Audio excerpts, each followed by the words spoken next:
Bonjour Gabriel Cluzel, bonjour Raphaël Steinville. Bonjour Stéphanie. Bon, c'est à peu près tranquille, 25 juillet, on s'est quitté, c'était encore calme hier, Raphaël Steinville à 21h.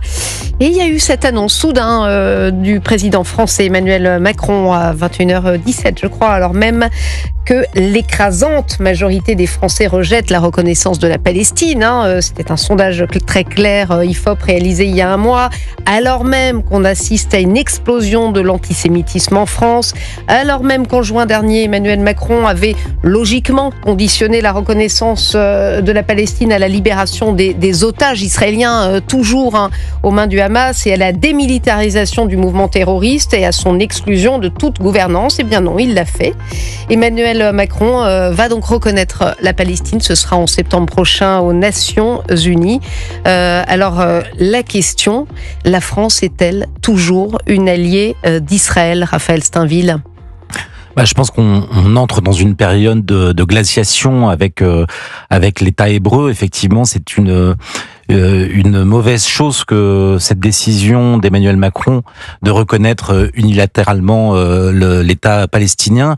Vous l'avez rappelé, il y avait un certain nombre de préalables, c'est-à-dire que si cet horizon était peut-être souhaitable, cette coexistence de deux États, Israël et la Palestine, Emmanuel Macron, voilà quelques mois, avait assorti cet horizon à un certain nombre de préalables, presque des conditions non négociables, notamment la libération des otages et la démilitarisation du Hamas. Il n'en est rien, c'est une annonce précipitée qu'on ne comprend pas. Ce ne sont pas les propos que Mahmoud Abbas a pu avoir avec Emmanuel Macron pour lui dire qu'il souscrivait à un certain nombre de choses que le président lui avait suggéré qui changent la donne, d'autant plus que le président de l'autorité palestinienne aujourd'hui est totalement décrédibilisé au sein même de la Palestine. Donc oui, c'est incompréhensible, c'est une double victoire, une victoire pour le Hamas, quasiment une victoire posthume pour Yahya Sinwar, et puis c'est une victoire aussi pour la gauche mélenchonisée. On l'a vu aux différents communiqués de Jean-Luc Mélenchon en passant par Olivier Faure, le patron du PS, qui tous ont salué cette décision, et c'est vraiment une très mauvaise affaire. Gabriel Cluzel, c'est peut-être ça le pire, ce communiqué immédiat du Hamas qui félicite Emmanuel Macron. Nous considérons cela comme une étape positive dans la bonne direction pour rendre justice à notre peuple palestinien opprimé, soutenir son droit légitime à l'autodétermination.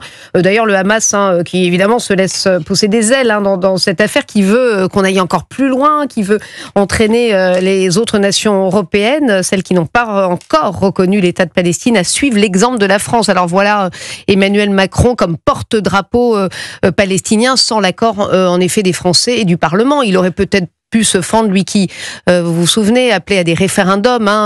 Il aurait peut-être pu demander l'avis du peuple français, n'est-ce pas ? Non, cette déclaration du Hamas, c'est vraiment une tunique des Nessus. C'est le cadeau empoisonné, c'est le baiser de la mort, le baiser de la honte. Je rappelle quand même que le Hamas, c'est lui qui a organisé ce massacre du 7 octobre, dans lequel une quarantaine de Français, de franco-israéliens, mais de Français, ont perdu la vie. Il y a eu des otages français aussi. Non, mais pour parler de façon franco-française, c'est aussi quelque chose qui intéresse le président de la République. Ils disent, et oui, il faudrait que les pays européens, dans ce communiqué, suivent l'exemple. Donc, ils trouvent littéralement Emmanuel Macron exemplaire. Ils n'ont pas dit champion mon frère, mais voyez, ils auraient pu.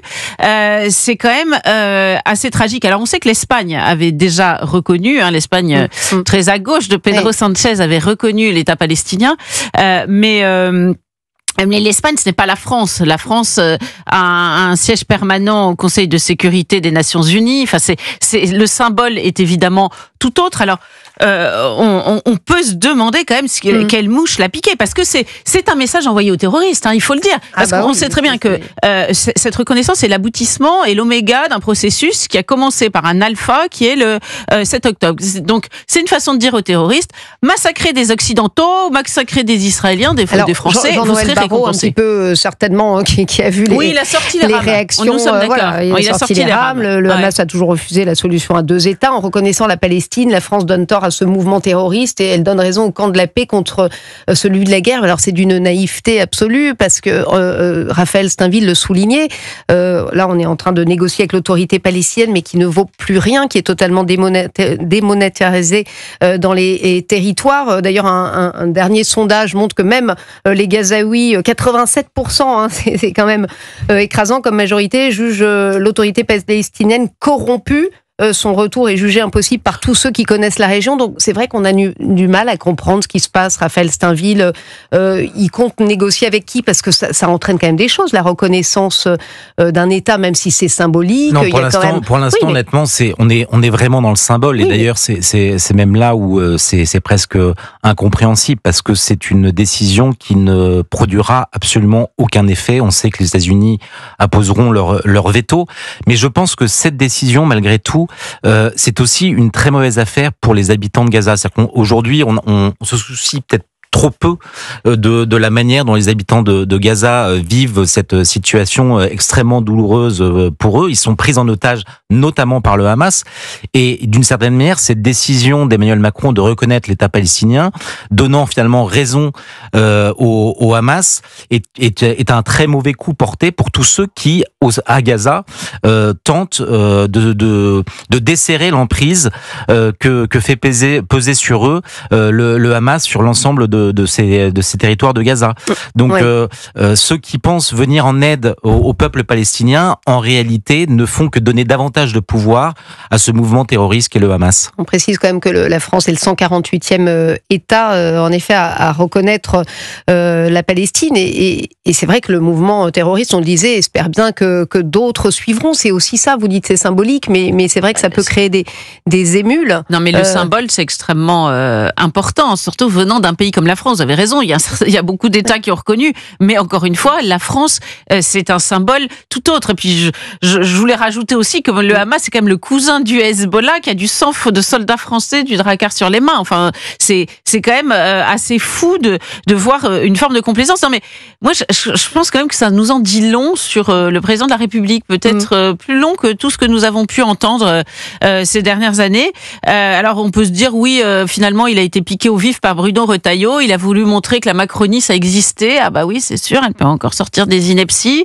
Ou il s'est dit que finalement, miser sur une population bruyante que l'on voit dans les rues, jeunes, afflux entrant dans notre pays, puisqu'on a vu comment dire, le soutien massif apporté par certains à la cause palestinienne à travers ce drapeau qui est brandi partout. C'était peut-être plus gagnant que de soutenir une communauté en partance, à cause d'Emmanuel Macron, faut bien le dire. Il y a beaucoup de Français de confession juive qui se disent, est-ce qu'on peut rester en France? Donc on peut presque se dire qu'il y a un calcul quasi électoral, même si lui ne se présente plus. Et puis surtout, moi je me dis, mais en fait, Emmanuel Macron, c'est la France insoumise en col blanc.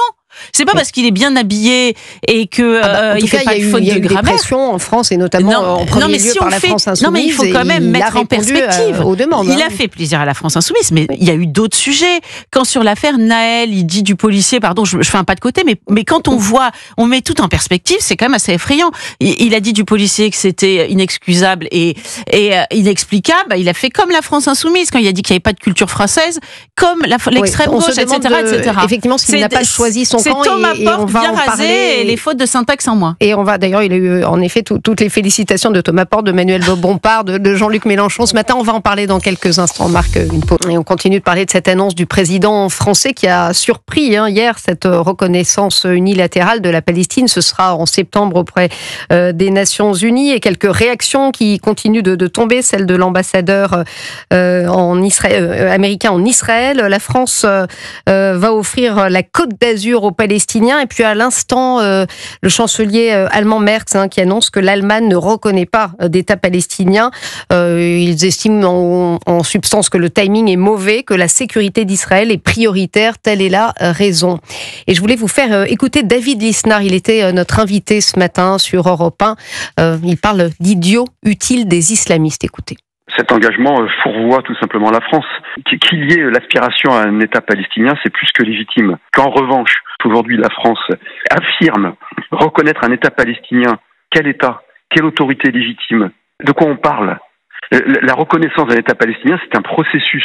et c'est pas de l'affichage pour essayer d'exister. Alors, je sais pas si cette déclaration a beaucoup d'impact mondial, j'en suis pas tout à fait convaincu, mais le voir que les déclarations d'Emmanuel Macron reçoivent hier les félicitations immédiates de LFI, de la France Insoumise, de Jean-Luc Mélenchon, devrait quand même nous interpeller sur cette position. Donc tout cela n'est pas sérieux. Il ne faudrait pas que la France apparaisse comme le pays des idiots utiles, des islamistes qui sont aujourd'hui les barbares totalitaires de notre époque. Mais ça pourrait peut-être faire penser à ça. Il y a plusieurs événements qui s'entrechoquent. Également la libération aujourd'hui du militant terroriste Georges Abdallah après 40 ans de prison. Il y a une coïncidence de calendrier qui est quand même à minima malheureuse. Oui, c'est vrai qu'on a le sentiment par moment qu'Emmanuel Macron semble choisir une forme de camp, même si on sait que c'est pas aussi binaire que ça. Emmanuel Macron qui n'a pas assisté à la marche contre l'antisémitisme, alors que l'explosion des actes antisémites explosent dans le pays. Non, mais personne ne le forçait à cette reconnaissance. C'est ça qui est très curieux, parce que la position de David Linard, elle est partagée par un certain nombre d'autres politiques, et Emmanuel Macron aurait pu en rester là, c'est-à-dire dire oui, c'est souhaitable et d'avoir 2 États, mais c'est pas le bon moment, tout simplement pour que ça n'apparaisse pas comme un trophée de guerre ou un trophée de massacre, d'ailleurs plus exactement, pour le Hamas, pour pas que le Hamas puisse dire, bah voyez,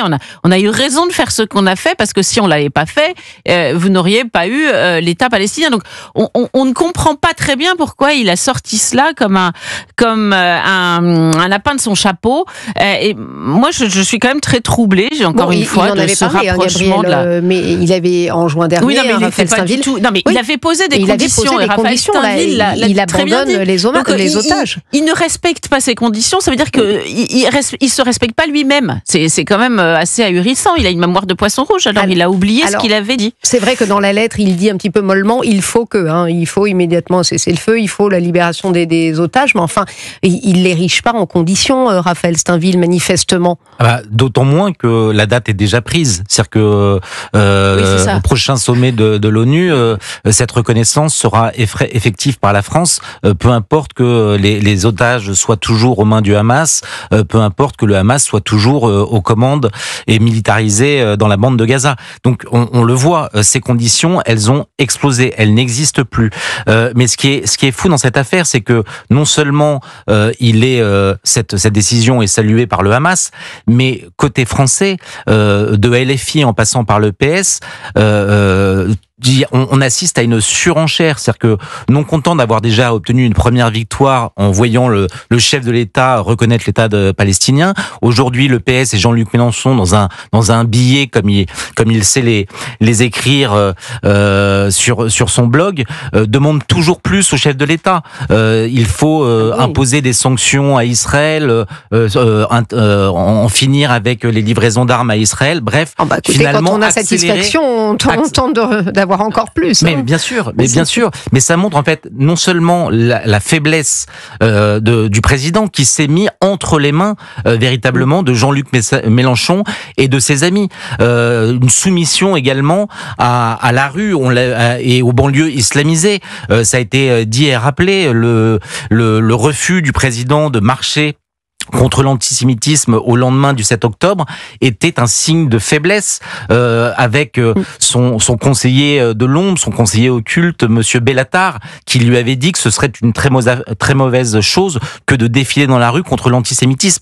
Il a accédé à tous les diktats de cette gauche qui a une détestation d'Israël quand elle n'est pas totalement antisémite. Le diktat de la gauche est aussi peut-être, Gabriel Cluzel, une forme d'instrumentalisation de l'émotion que suscitent évidemment ces images terribles qui viennent de Gaza. Vous avez vu la couverture de Libération. Alors, je ne veux pas relayer des fake news, mais vous avez vu sur les réseaux sociaux, certains doutent même il y aurait une manipulation, ce serait pas une photo de Gaza, mais enfin voilà, c'est à prendre évidemment avec beaucoup de prudence ces interrogations et ces accusations sur les réseaux sociaux, mais c'est vrai qu'il y a pas un jour où il n'y a pas une couverture de une de quotidien sur Gaza. Est-ce que Emmanuel Macron répond à cette émotion populaire? Oui, mais le problème, c'est qu'il avait dit lui-même, vous me disiez qu'il l'avait évoqué, cet État, vous avez raison, la reconnaissance de cet État, mais il disait je le ferai au moment utile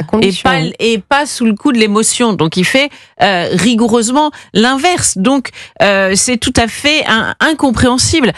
Moi, je me mets à la place de nos compatriotes juifs. Enfin, il y a de quoi être inquiet quand même sur un état d'esprit qui a alimenté, si vous voulez. Déjà, il y a quand même un antisémitisme d'atmosphère chez beaucoup, et là, on a l'impression que finalement, on a une forme de bénédiction ou de reconnaissance. Est-ce qu'il pourrait devenir un antisémitisme d'État, justement? Précisément, il y a de quoi se poser la question. En plus, je vous rappelle quand même que il y a eu, alors c'est pas Emmanuel Macron qui l'a décidé, c'est un juge administratif, mais cette idée d'accueillir les réfugiés gazaouis, après la décision concernant une femme qui était en Égypte, d'ailleurs en Égypte elle risquait rien a priori, mais bref, donc ça pourra faire jurisprudence. Donc si vous voulez, on sait les sondages qui ont été faits dans la bande de Gaza s'agissant du soutien au Hamas. Enfin, il y a de quoi s'inquiéter pour l'écrasante majorité en 2006 aux dernières élections quand même, à l'écrasante majorité. Donc vous avez vu quelqu'un au gouvernement dire mais attention quand même, il y a un principe de prudence, on va pas accueillir. Alors cette dame par exemple, elle a dit non mais moi je soutiens pas du tout le Hamas. C'était très déclaratif, mais bon, qui va aller vérifier, il y a les affaires du regroupement familial, etc. Donc le climat qui est en train de s'installer en France, les signaux qui sont envoyés en haut lieu, et on le répète, sont quand même très inquiétants. Dans un contexte de montée très forte de l'antisémitisme au lendemain de cette affaire Vueling. Tous les jours il y a une affaire, vous savez. Donc non, mais autant cet antisémitisme d'atmosphère, il est évident. En revanche, moi, je ne crois pas qu'il faille insister sur une sorte d'antisémitisme d'État. D'abord parce que les forces de l'ordre sont très largement mobilisées pour venir en protection des Français de confession juive. D'abord, c'est la première chose. Et puis, je ne crois pas qu'Emmanuel Macron et même l'ensemble de ceux qui composent son gouvernement aujourd'hui soient antisémites. En revanche, je note une personne n'a dit ça. Oui, mais c'est quand même, Berger, d'ailleurs, assez clair et ferme. C'est quand même ce qui pourrait transparaître, et je pense que c'est dangereux. En revanche, il y a de la lâcheté, ça c'est une évidence. Il y a une soumission, et surtout il y a une approche cynique et comptable des différentes communautés françaises, avec finalement les Français de confession juive qui ne représenteraient que 600 000 personnes contre 6, 8, 10 millions de Français de confession musulmane. Mais vous croyez qu'ils ne se sentent pas abandonnés, là, les 600 000 millions de personnes de confession juive? Je le conçois absolument, et je trouve que cette approche est absolument ignoble. Pour autant, c'est cynique, c'est dégueulasse, c'est électoraliste, c'est tout ce que vous voulez. C'est un aplaventrisme qui me fait peur et dont les conséquences peuvent être très dangereuses, mais ça ne constitue pas pour moi une sorte d'antisémitisme d'État. Et vous avez en effet peut-être raison de rectifier les choses, mais je rebondis sur ce que disait Gabriel Cluzel sur le droit d'asile. On a parfois, Raphaël Steinville, tout de même le sentiment que la France va plus loin que les voisins arabes qui n'ont aucune envie, malheureusement, d'accueillir des réfugiés palestiniens. Ni la Jordanie, ni l'Égypte. Le Liban, c'est par tous les bouleversements, les conséquences dramatiques que cela a suscité, il n'est plus en mesure d'accueillir les Palestiniens, ça c'est une évidence. Et c'est très très curieux parce que dans ce droit d'asile, à aucun moment n'est pris en compte, et pourtant ça serait du bon sens de la réalité, du sens de la réalité, la distance culturelle. C'est-à-dire que ça vaut aussi pour l'Afghanistan du reste. Quand vous accueillez des gens qui sont très loin culturellement, et en l'occurrence on parlait de cette position sur le 7 octobre, et c'est vrai que l'assimilation, on pourrait même dire l'intégration, parce que l'assimilation c'est un grand rêve, et sont absolument impossibles. Il y a trop de distance. D'ailleurs, même pour ceux qui sont accueillis, c'est difficile, parce qu'ils comprennent pas nos mœurs. On pourrait se dire, écoutez, ce sont les pays à côté qui ont soutenu précisément Gaza, qui avec les mêmes mœurs, la même civilisation, qui pourraient les accueillir. Ils veulent pas. Et nous on va accueillir. Déjà, on s'en sort pas avec notre immigration, et on va accueillir. Mais c'est complètement dramatique. Les critères d'éligibilité au droit d'asile ont tellement été élargis, sinon dévoyés, qu'aujourd'hui, je crois, il y aurait jusqu'à 580 millions de personnes au travers du monde qui seraient éligibles au droit d'asile en France. Donc c'est d'abord, il faudrait peut-être retrouver le vrai sens de l'asile. Ça se faisait sur des critères qui étaient autrement plus stricts qu'ils ne le sont aujourd'hui, et ce qui explique qu'aujourd'hui on accueille des gens qui sont parfois des adversaires convaincus de la France, de nos valeurs, et qui, une fois accueillis, se feront un malin plaisir de nous combattre. Merci, on se retrouve dans quelques instants. On marque une petite pause sur Europe 1 et on vous retrouve pour débattre de l'actualité.